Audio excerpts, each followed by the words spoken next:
तो का हाल बा बिहार बोर्ड के भोजपुरिया भाई लोग। आज के क्लास में हम हिंदी के एगो चैप्टर बतलावे जा रहल बानी, जवना चैप्टर के नाम बाटे दही वाली मगम्मा। इ जवन दही वाली मगम्मा चैप्टर बा, एकर लेखक बानी श्रीनिवास जी। श्रीनिवास जी के जन्म स्थान कर्नाटक रहल। कर्नाटक में श्रीनिवास जी के जन्म 6 जून 1891 में भय रहे। अब चलल जाओ कहानी की तरफ। वेंकटपुर गांव में मगम्मा नाम की एक औरत रहती है अपने बेटे पतोह तथा पोते के साथ में। वह हमेशा बेंगलोर जैसे शहरों में दही बेचने जाती है, और जब भी वह दही बेचने जाती है तो लेखक के घर जरूर जाती है, क्योंकि लेखक से बहुत ही उसका लगाव रहता है। जो भी दुख दर्द होता है वो अपना दुख दर्द लेखक से शेयर करती है। एक दिन की बात है, जब मगम्मा दही बेचकर बेंगलुरु जैसे शहरों से वापस आ रही थी तो घर आई तो देखी कि उसका जो पोता है वह रो रहा है, उसकी माँ पीट रही है उसको। जब उसका रोता हुआ चेहरा देखी मगम्मा तो बहुत ही उदास हो गई और उसको डांटने लगी, उसकी माँ को डांटने लगी, क्योंकि जो मगम्मा थी वह अपने पोते से बहुत ही प्रेम करती थी।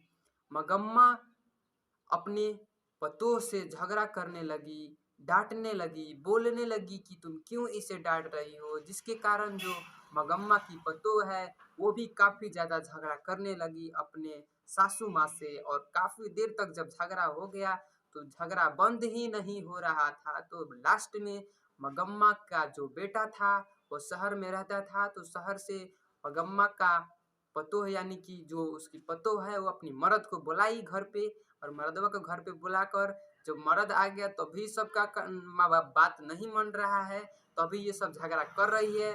तब मर्दा सोच लिया कि अब अलग करिए देहे के पड़ी। अब क्या किया ना कि उसको अलग करने का निर्णय कर लिया। क्या हुआ कि जैसे मगम्मा गई शहरों में दही बेचने, तो जब दही बेचकर वापस आई तो देखी कि घर पे जो भी बर्तन है वो सारा बर्तन, जो भी बर्तन था उसमें से आधा करके रख दिया गया था उसके हिस्से का। मगम्मा समझ गई कि अब बेटा पतोह मुझे छोड़ दिया, मुझे अलग कर दिया। मगम्मा दुख हो गई और कुछ देर के बाद खुशी हो गई और सोचने लगी कि अब मुझे भी खुशी खुशी रहना पड़ेगा।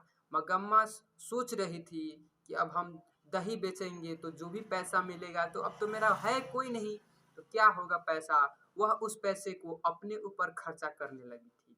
मगम्मा जब झगड़ा हो गया था बेटे पतोह के बीच में, तब भी अगर शहर में जाती थी तो अपने पोता के लिए मिठाई जरूर खरीद कर लाती थी। एक दिन की बात है, अगले दिन मगम्मा फिर से गई शहर में दही बेचने, और जब दही बेचकर वापस आ रही थी तो रास्ते में उसे एक शख्स मिला, एक इंसान मिला, जिस इंसान का नाम था रंगप्पा।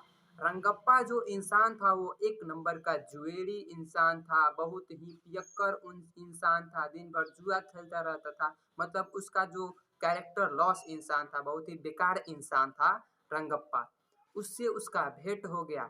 वह बोल रहा है कि मगम्मा मुझे कुछ पैसा चाहिए उधार, क्या तुम मुझे पैसा उधार दे सकती हो। तो वह बोली कि नहीं मेरे पास पैसा नहीं है।